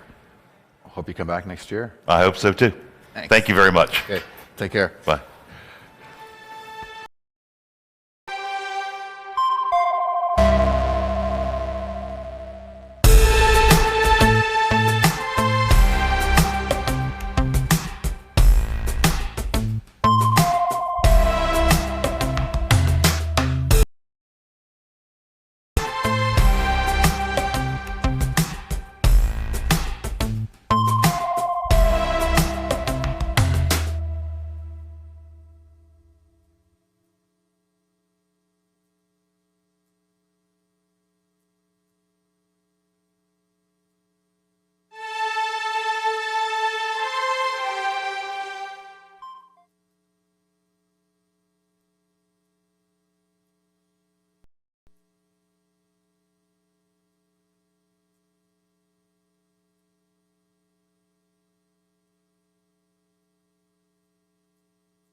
Eh bien, bonjour, de nouveau en direct de Movin'On. Eric Grab vous parle et Eric a le plaisir d'accueillir un autre Eric d'ailleurs, qui nous vient d'Accenture. Grand merci de nous accorder quelques minutes, Eric. Alors Accenture, on ne le présente plus, c'est une grande entreprise de conseil mondiale. Donc évidemment, la première question que j'ai envie de poser à Accenture, c'est en matière d'innovation, puisqu'ici à Movin'On, on parle beaucoup d'innovation, certes dans la mobilité, mais d'une manière générale d'innovation. Comment Accenture, finalement, contribue à cette prise en compte des nouvelles tendances technologiques, sociétales, réglementaires, et comment il aide ses clients à innover, finalement? Alors l'innovation est au cœur de la démarche de notre entreprise. C'est un sujet qui importe énormément à nos clients, parce qu'au cœur de leur développement durable, économique, et donc on aide nos clients dans ce domaine-là. Alors on a mis en place ce qu'on appelle un Innovation Framework, de pouvoir aider nos clients à bien comprendre les grandes tendances dans leur industrie, grandes tendances digitales, la technologie, les tendances sociétales, et donc ce que l'on appelle our Innovation and Research. Okay.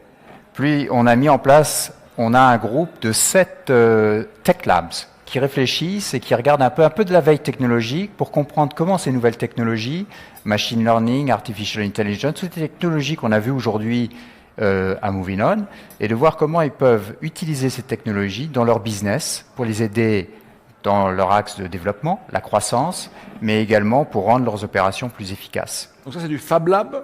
C'est du Fab Lab, c'est utiliser et travailler là avec nos clients, mais également travailler avec le MIT, avec un ensemble de les académies, les universités, sur comment utiliser au mieux ces nouvelles technologies pour les mettre en œuvre dans les entreprises à la fois sur la façon dont ils interagissent avec leurs clients, la façon dont ils opèrent en R&D, manufacturing, en après-vente, mais également les mettre en œuvre dans les produits. D'accord.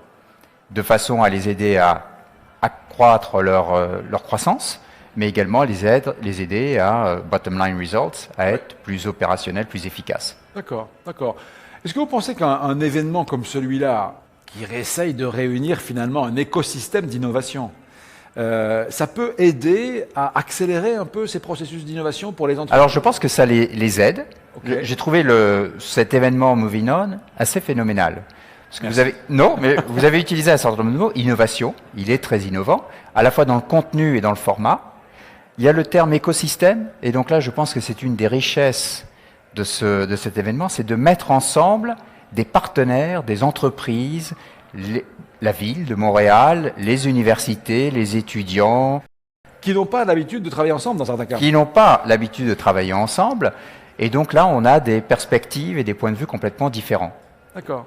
Et j'ai participé à un des workshops dans un des garages, oui, où on retrouve à la fois des gens de l'assurance, des gens qui viennent du monde du conseil, des entreprises, des industriels, des partenaires, des start-up, des entreprises qui ont un peu plus d'ancienneté et qui arrivent avec des points de vue complètement différents sur un sujet finalement qui les concerne tous et qui nous concerne tous. Donc je pense fortement avancer la réflexion à la fois dans le domaine de la mobilité, de l'innovation, du développement durable.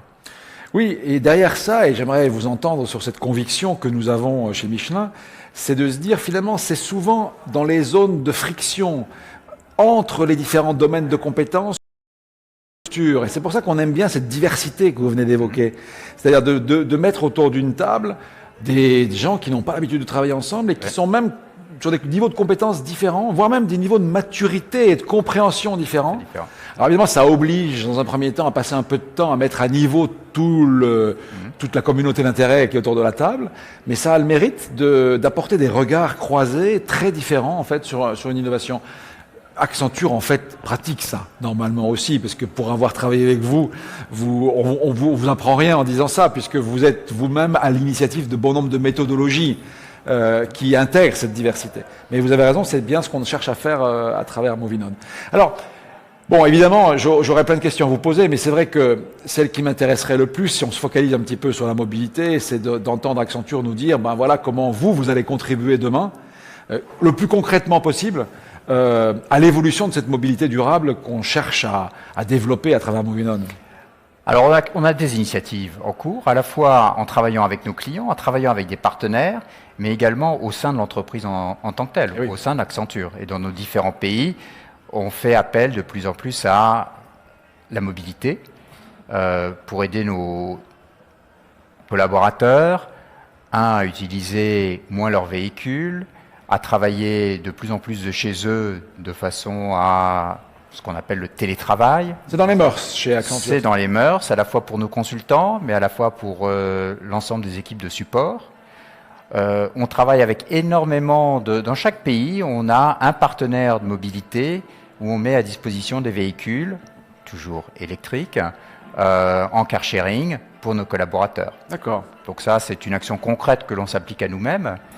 Et puis après, on travaille avec nos clients, que ce soit les constructeurs automobiles, les équipementiers automobiles, les opérateurs ferroviaires, sur le thème de la mobilité, door-to-door, le multimodal, à la fois sur des volets plus stratégiques, après sur la mise en œuvre concrètement, et puis on opère certains services pour le compte de nos clients dans ce domaine-là. Donnez un exemple peut-être de service que vous opérez Alors, dans les services, justement, je sors de cet atelier sur l'intelligence artificielle et le véhicule autonome. Et donc là, on opère pour un constructeur automobile toute la récolte des données du véhicule, le traitement des données, la mise en place de l'analytics derrière pour l'aider à rendre le véhicule plus efficace, faire de la maintenance prédictive. Et puis, donc ça, c'est un des volets de mobilité, c'est un des aspects de la mobilité. Donc j'imagine que vous êtes plutôt intéressé par le savoir-faire que cette ville et cette région développent dans l'intelligence artificielle et le big data. Tout à fait. Donc là, on essaye d'être la partie prenante et plutôt proactive dans ce domaine-là. Et puis, le bureau de Montréal est devenu un centre d'excellence sur la mobilité et le transport. Excellent.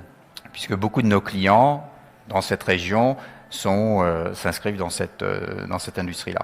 Excellent, Eric. Eh bien, écoutez, un grand merci. Merci. Profitez bien encore de Movin'On.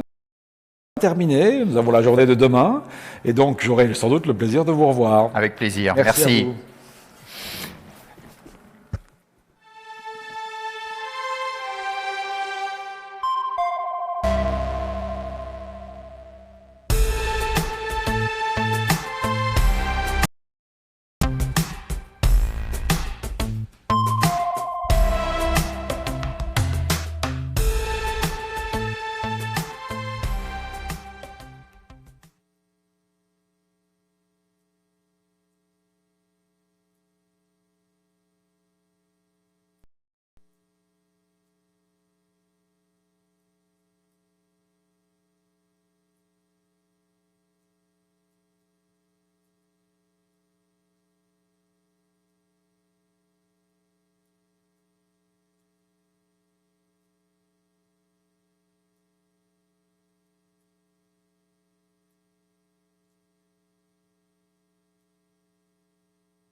All right, so here we are in the aquarium at Movin'On. I'm speaking to three members of the startup village, 3 people with startups. From my left to right, Joseph Nagel from San Francisco, Michael Bibot from Montreal, Nengwang Hang, I probably said it wrong, from Shanghai, China. Yeah. And well, thank you. Welcome. Thank you for coming. Welcome to Montreal. I'd like you each to take a moment to just tell us what you do. So let's start with you, Joseph. I'm Joseph Nagel. I'm from EverCharge. We build electric vehicle charging stations specifically designed for multi-tenant facilities like apartments and condominiums. These stations are intelligent, so they use the power to their maximum efficiency, cut down on infrastructure costs while actually increasing the capacity for charging up to 10 times. So, how long have you been in business? How long is this? EverCharge has been in operation since 2013. All right. So, and what scale are you at now? Right now, we're hitting our growth scale. We already deployed and are installing nationwide, and we're starting to see a rapid uptick in interest and buildings, especially in California, but even outside, and even here, some in Canada. Michael, tell me about yourself. CEO and co-founder of Boostmi. We are an on-demand roadside assistance with a sharing economy concept where we allow people to boost, allowing us to bring the wait times down considerably. And we also have grown to other considerable, let's say, professional components, professional mobile mechanics, which allowed us to really be one of the largest on-demand players in the market today. So boosting like battery-to-battery boosting with the cables? We actually sell products as well. We sell multifunctional jump starters as well.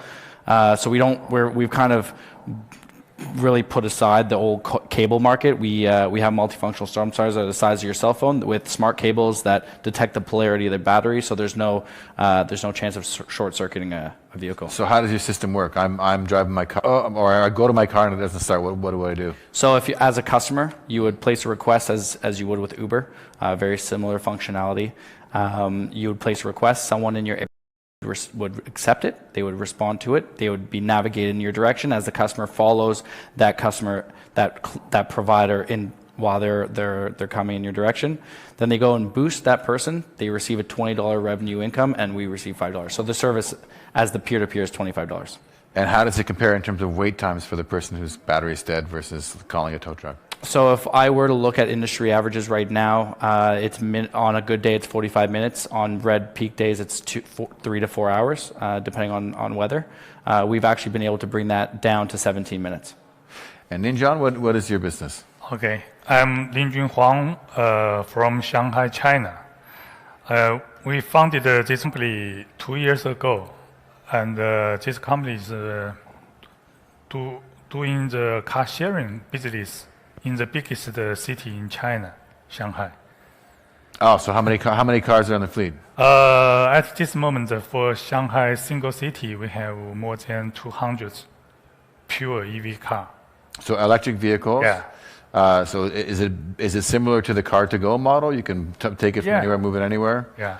Yeah? But sometimes the car-to-go is not use gasoline car. Mm-hmm. Yes, that's right. We use it as pure electrical car. So there must be specific challenges to do with keeping the car charged, knowing where it's at in the charge. Respond to that challenge. Correct. But at this moment, basically, we choose the strategy of free floating. So that means we don't think the charging is the most challenging thing for the. So we take this task for ourselves. So people just use the car based on the minutes charging. But to charge refuel, we use the staff that's very flexible to charge the car by the public charging station. Okay, so you both are in this similar fields in that you're both either using or providing service to electric vehicles. So China is one situation where you have you've had a gigantic shift to automobile use in the last 20 years, right? And then in San Francisco, how big is the demand, and is it growing? What's happening in your perception? So the state of California in general has about a 4% EV adoption rate comparatively to automobiles or internal combustion engine automobiles. San Francisco, I don't have exact data on, but I would say it's probably about 1 in 10 vehicles on the road today are electric vehicles, and the demand... That high? Yes. It's, wow. It's almost like a little bubble inside a bubble in terms of Silicon Valley and then San Francisco, where electric vehicle adoption has actually increased dramatically, and we expect it to continue to increase, especially with models like the Bolt EV that have just released, and the upcoming Model 3 release. We're only going to see higher and higher numbers of EVs on the road, not just in San Francisco, but in the United States in general. So you all kind of navigate in the same sphere where your entrepreneurs were either challenging, existing infrastructure, or you have to fit into infrastructure that, from your point of view, is there a growing need for both electric vehicles and car sharing in China right now with the massive amount of car use? Yeah. In China, the car sharing started very late, maybe just 3 years ago. I know for example, for this city, Montreal, maybe 10 years ago, it's already started. So, but the potential market in China is incredible big. So that's why we take the strategy to make the free floating strategy. So, is there, we've had car sharing for 10 years, and the attachment to actually owning a vehicle has decreased as millennials have grown older. People don't really want to own cars. Mm-hmm. What is the attitude in China to owning a car and to sharing a car? Like, how is it in the culture? Yeah, the reason we choose Shanghai, the biggest city in China, to start this business is Shanghai facing a very challenging for the sustainable transportation. Yes. Parking and the traffic jam is the biggest two challenging for the local government. Mm. And they are finding alternative way for the private car increasing. So the car sharing is at this moment is the best way to deal with this problem. Let me throw a question to the three of you, and you can answer either way. How do you feel that government in the areas that you work is to your innovation? I would say San Francisco is incredibly important. They passed many regulations and laws surrounding electric vehicle, especially electric structure in new buildings and existing structures. They just passed a bill that requires all buildings to put 10% of their parking spaces, make them dedicated to EVs. And that's going to be a huge help going forward. On a larger scale, it's no secret that the United States has pulled out of the Paris Agreement.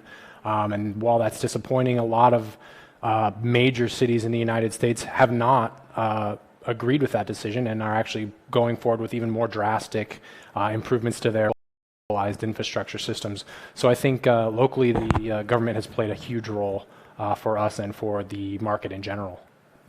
How about for you? I mean, you're in a very disruptive, business, right? So very disruptive. So what kind of response are you getting? I think a lot of the government reaction right now is they're going through this pain right now. You see a lot in Montreal, and there's a lot of other corruption in the industry. There's a lot of disloyalty. There's a lot of bad customer service. There's a lot of customers feeling like they're not only getting robbed, but they're not paying for what they should be paying. So there's a huge adoption for what we're doing right now.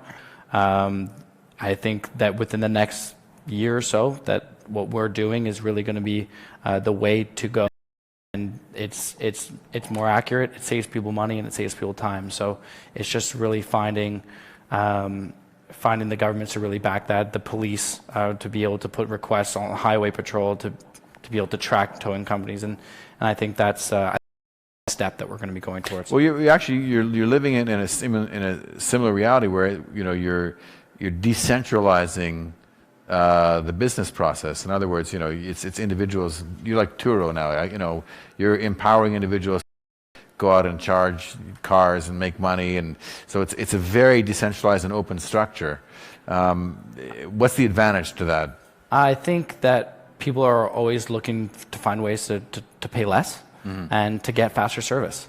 And large players, insurance companies and CAA and AAA are not able to provide that service that customers are finally looking for, where we are essentially bridging the gap between the two.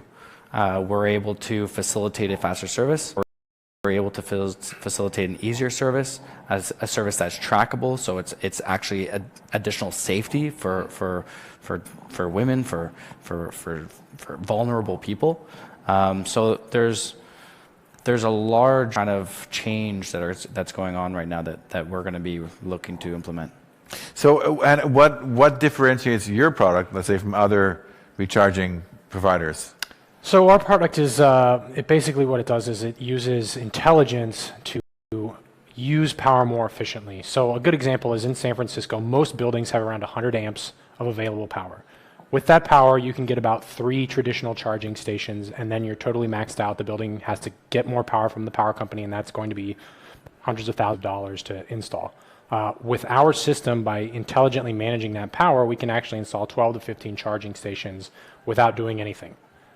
So really, it's a matter of volume from our perspective in terms of 3 versus 15. And on top of that, the investment for 15 is just the cost of the station and the wiring back to the panel or the transformer over bringing in a new transformer or possibly having to build an entire new electrical room. Are you in a very competitive environment since it seems to have such a high rate of electric car users? It's extremely competitive. One of our largest competitors is ChargePoint, who's, I think, at this point taken in about $200 million of funding.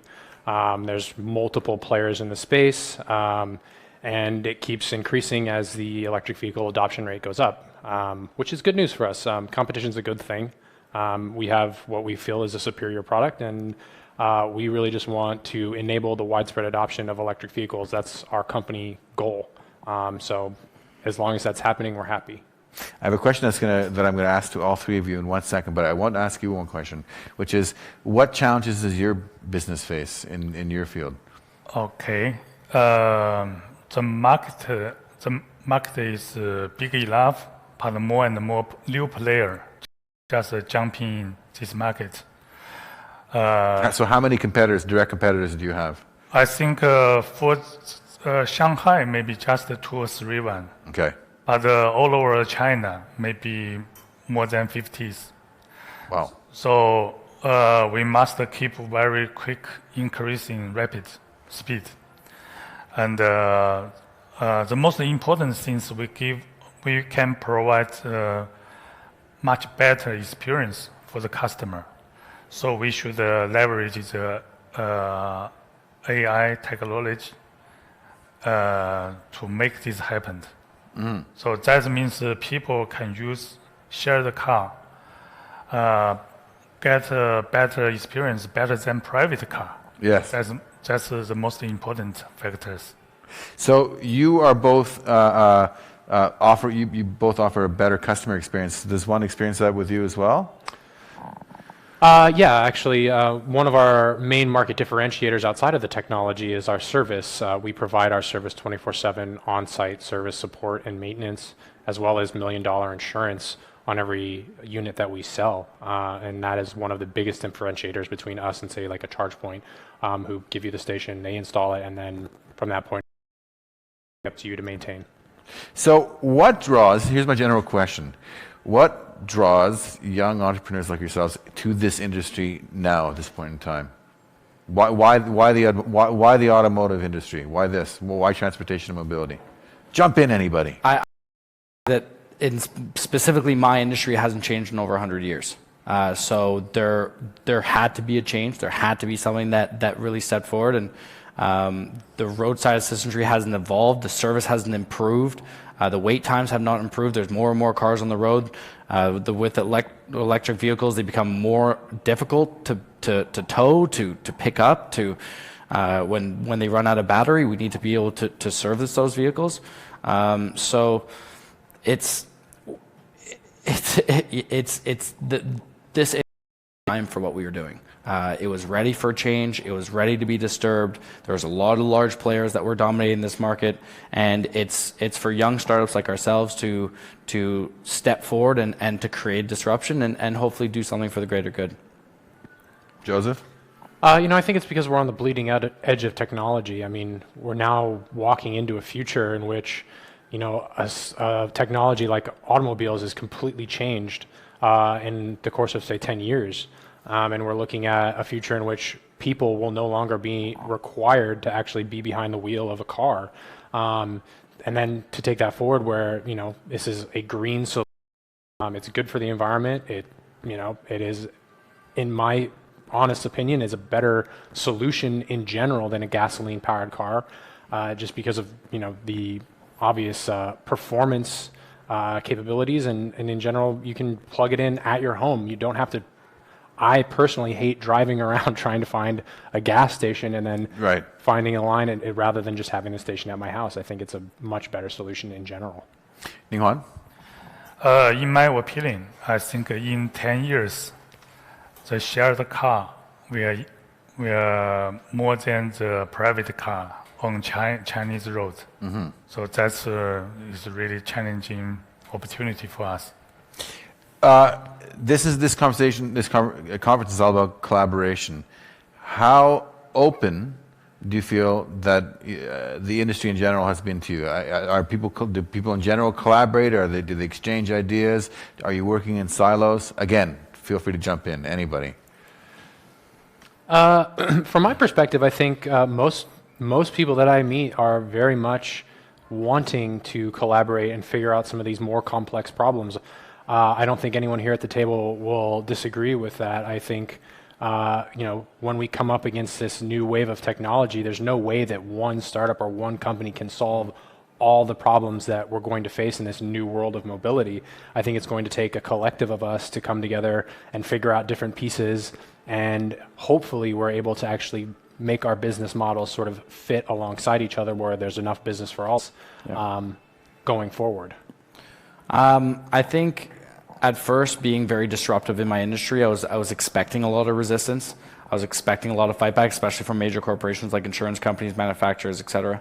But we've gotten a lot of open doors. We've got a lot of constructive criticism, and I think that's the best way for us to move forward. And especially working with professionals that have their feet on the ground, that are towing cars on a daily basis, and seeing that they have the benefit in what we're doing, and whether it's to be able to have direct contact with the customer, so the communications is much easier. I think that these are all things that are accepted and are wanted in the type of industry that we're in, and we just need to be able to continue along that line to continue to deliver. Changing customer behavior is something that we need to adapt to. How about you, Ninghuan? Sustainable transportation is a very complex problem. So there should be a win-win relation between the government, the company in this field, and also the customer. Everyone should be win. Yes. Otherwise, it's no way to win.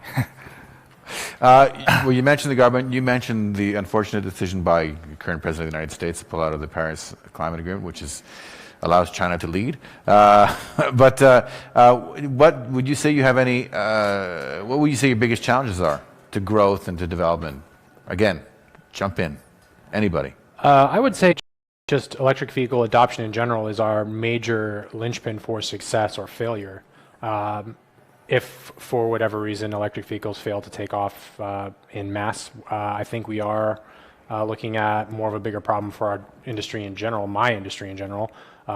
It's kind of hard to charge electric vehicles when they don't exist. That thankfully is looking like it's not going to happen. And it's not just a United States thing. It's it's a worldwide phenomenon where China, the EU, the US, Canada, they all, even India and Mexico, they're all looking towards electric vehicles as being the future of the automotive industry. And so really we're just playing a wait and see game rather than see if it's going to come or not. It looks like it will come. It's just a matter of when. Right. Michael? There's two things. I think I would say the first thing is educating customers that there are other options, and really the customer acquisition part of that is quite tough for us. And I think that through the education process throughout the couple of years and really establishing how we do and what we do and how it benefits people, I think that's going to be our first challenge moving forward. And I think the second part that's quite difficult is differentiating the sharing economy model from someone that always tries to compare themselves to Uber. We're not a business that tries to compare ourselves to Uber. I think that there's two very important mentalities that come to the sharing economy that people haven't grasped yet, and that's having an inclusive attitude and having an exclusive attitude. Exclusive being the way that Uber thinks, the way that Airbnb is saying, I'm going to come and eat you alive, and I'm going to come and take your market, and I'm going to come and take your bread, where we are one of the first inclusive sharing economy models where we use the infrastructure that's already there and we facilitate and we are able to bring service at a faster pace to customers. And I think being able to distinguish those two models in the sharing economy and not always being compared to the Uber, the big bad guy Uber, I think that's a challenge that we need to educate. But I think always pushing that we are inclusive model is something that's extremely important that we have to continue to do. Interesting. Very Montreal. How about you, Niwan? I think in China, because of the other transportation share the bike, so the customer is educated for the sharing transportation. So I guess the increase of share the car should be more than 25% per year. In terms of the increasing. That's a very ambitious number, yeah. Yeah. We have about 3 minutes left. Let's try to inspire some people. Why should somebody be an entrepreneur in this business? It's great fun. It's a lot of work, but it is a lot of fun. This business is growing all the time. There is always going to be some sort of new mobility solution. We're already seeing things like drones as, like Uber's looking into making drones for taxi cabs. I don't know if that's going to work, but there's always room for more innovation. And if you have a great idea, you should certainly pursue it. And there's always room for disruption. I think, especially in the automotive industry, it's been pretty much chugging along the way it's been for the last 50, 60 years with little change. So it's rife for disruption. It's rife for innovation. And I think if someone out there is listening and has a great idea, I think they should absolutely pursue it. Michael? I think being an entrepreneur is something that's born within you. Having that gene inside you, having a drive, I think it's something that's very important, especially for a leader of a company. And I think, and a little bit kind of bouncing off what you're doing is when you're looking into being an entrepreneur and being disruptive and wanting to innovate in a space, you really have to you need to want change, and there needs to be a why to what you're doing. And I think that's a question that all entrepreneurs should ask themselves: is why are they doing what they're doing, and what outcome do they want to have? Right. And I think that's an important movement that all entrepreneurs should have, and the mentality that all entrepreneurs should have is how can they influence, how can they innovate, and how can they drive things forward. And I think that's three important elements. So why? I think the most important thing is there is a chance, which is funny enough for the team to pursue. Yeah, I think that is. All right, guys. Thanks very much. It's we could go on for much longer, but our time is limited. So thanks very much. Thanks for stepping into the aquarium. Thank you. Hope you enjoy the rest of Moving On. Absolutely. Thanks a lot. Thank you. Thank you.